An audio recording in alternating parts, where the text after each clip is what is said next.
Hallelujah.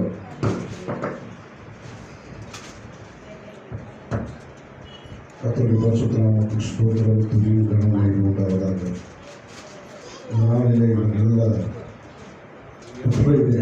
நாள், ஆண்டவராகிய இயேசு கிறிஸ்து சிலுவையில் மரித்த நல்ல நாள்.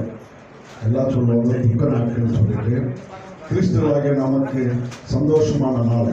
அவர் மரித்ததுனால தான் இந்த நாளில் நாம் தேவனை துதித்துக் கொண்டிருக்கிறோம், ஆராதித்துக் கொண்டிருக்கிறோம்.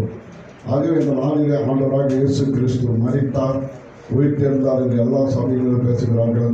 இந்த நாளில் ஒரு நல்ல சந்தர்ப்பத்தை பேச ஏற்படுத்தி கொடுத்த ஆண்டவருமாகிய இரட்சகருக்கும் இயேசு கிறிஸ்து நாமத்தினால் நன்றியும், சபை போதகர் ஏவர் மாமாவுக்கும் இயேசு நாமத்தில் நன்றியும், உங்கள் யாவருக்கும் இயேசு நாமத்தில் நன்றியும் தெரிவித்துக் கொள்கின்றோம். இந்த நாளிலே முதல் வார்த்தை ஜெபத்தோடு ஆரம்பித்திருக்கிறார்கள். ஆண்டவர் மன்னிக்கிற சுபாவம் எல்லாருக்கும் இருக்கணும். ஆனால் நமக்கு அது கிடையாது. சும்மா சொல்லுவோம் மன்னிச்சவர்கள் மேல் கொண்டு. ஆனால் உள்ளத்தில் ஆழத்திலிருந்து மன்னிக்க நாம் பழகி கொள்ள வேண்டும். ஆண்டவராக இயேசு கிறிஸ்து கடைசி நேரத்தில் மரண தருவாயில் சொல்லப்பட்ட வார்த்தைகள் மரண வாக்கு மூலங்கள் என்று சொல்வார்கள். அப்படி என்றால் கடைசியில் யாராவது மறிக்கிறதுக்கு முன்பாக சொன்ன வார்த்தைகள் என்ன பண்ணுவாங்கன்னா எல்லாருமே நிறைவேற்றுவாங்க. சில குடும்பங்களில் பார்க்கும்போது, ஐயா எங்கள் அம்மா சாவரப்போ இந்த பொண்ணை தான் கணிக்க சொன்னாங்க, எங்கள் அப்பா சாவரப்போ இதை செய்ய சொன்னாங்க, அதை செய்ய சொன்னாங்க. அவங்களுக்கு விருப்பம் இல்லைனாலும் சரி, அவங்க என்ன பண்ணுவாங்க, அதை செய்வாங்க. காரணம் கடைசியான வார்த்தைகள்.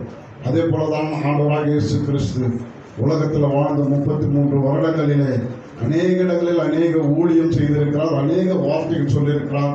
எல்லா வார்த்தைகளை காட்டிலும் விசேஷமான வார்த்தை இந்த 7 வார்த்தைகளால் காணப்படுகிறது. இது 7 வார்த்தைகள் அல்ல, 7 வசனங்களால் துணிக்கப்படுகிறது. இந்த 7 வசனங்களுக்கு மிகவும் முக்கியமான வல்லமை நிறைந்த வார்த்தைகளால் காணப்படுகிறது. அப்படி என்றால் நமக்கு ஏதாவது ஒரு பிரச்சனை வரும்போது, யார்கிட்ட சண்டை போடுறோம், இல்லை யாராவது என்ன அடிச்சுட்டாங்கன்னா, அந்த எரிச்சல், அந்த டென்ஷனில் நம்ம என்ன பண்ணுவோம்னா எதிரில் இருக்கிறவங்கள வாய்க்கு வந்தபடியெல்லாம் பேசுவோம்.